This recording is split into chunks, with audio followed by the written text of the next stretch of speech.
second thing you had mentioned, I believe, you said lust of the flesh, lust of the eyes. Can you elaborate? Humans are never satisfied. You always crave more.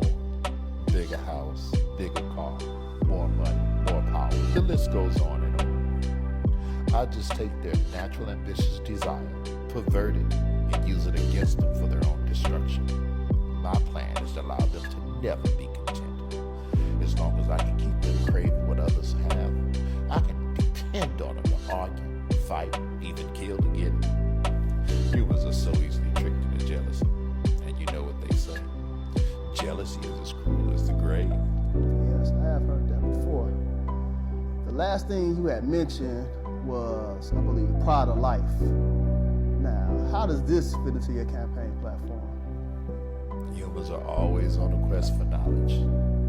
I tricked the first humans to seek carnal knowledge over godly wisdom, and it's worked like a charm every generation since. With more knowledge comes more pride, and you know pride is my specialty. And since humans don't like to keep God in their wisdom, I'm able to seduce them with all types of things to help puff up their ego. Lately, fame has been my biggest seller. Who doesn't like attention and feeling more important than the next person? Once I make them famous, I can really use them to promote my agenda.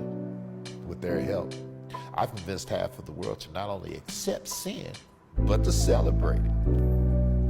Do you know what has been my most enjoyable pride campaign to date? No, what?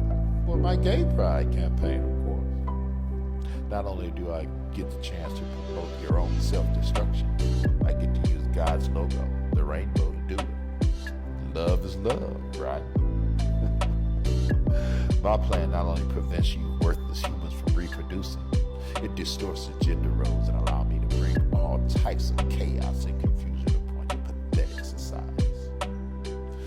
It's been so successful, I've got men convinced they're women, and women convinced they're men, and some convinced they're no gender at all. And I've got 2 more Pride Initiative campaigns I'd like to introduce in the near future.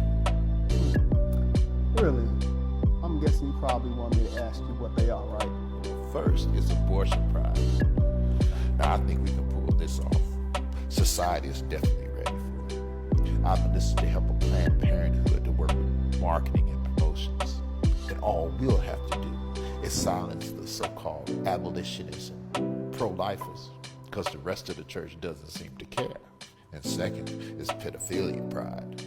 Now, society might not be ready for this one just yet, so we'll hold off. I need to desensitize them a little more before we introduce it. Let's change gears for a minute. So you mean to tell me that your policies are intentionally racist against black people? Racist? This has got to be the best lie I've ever come up with. Now, I can't believe that humans still believe they're different races. But to answer your question, yes. It has always been my policy to target and isolate a group of people. And out of all my strategies, this skin color thing has worked the best. I definitely want to keep white people and black people separated. As long as I can keep black people bitter and white people offended, I'm good. Hopefully black people will never forgive. That way I can continue to use them.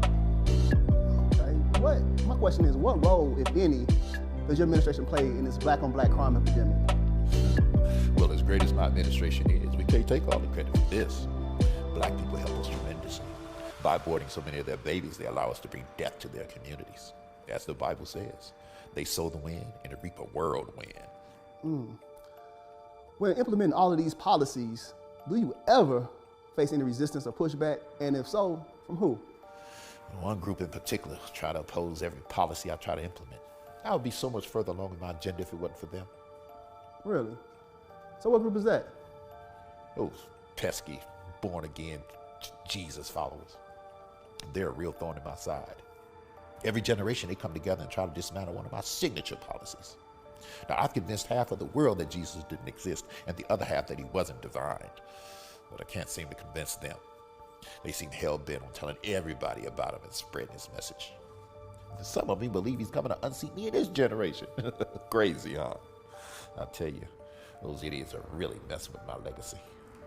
So, Lucifer, how does that make you feel when us idiots say that Jesus possibly could be coming back in this generation to unseat you. Y'all been saying that for centuries. I just use it as motivation to get as much of my agenda pushed through and deceive as many people as possible before he returns. I think I've done pretty well. My record speaks for itself. About 150,000 people die each day, and most of them don't know Jesus. 150,000 people. Whew. Well, you know what? This concludes our interview. I want to say thank you for open, honest, pretty frank discussion with me.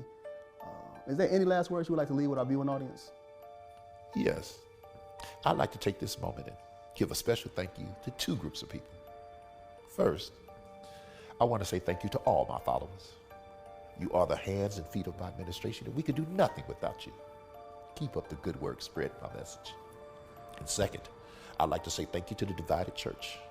I love the way you argue and use your passions to fight amongst each other. Keep up the good work. There's really no rush to tell people about Jesus. You all have plenty of time.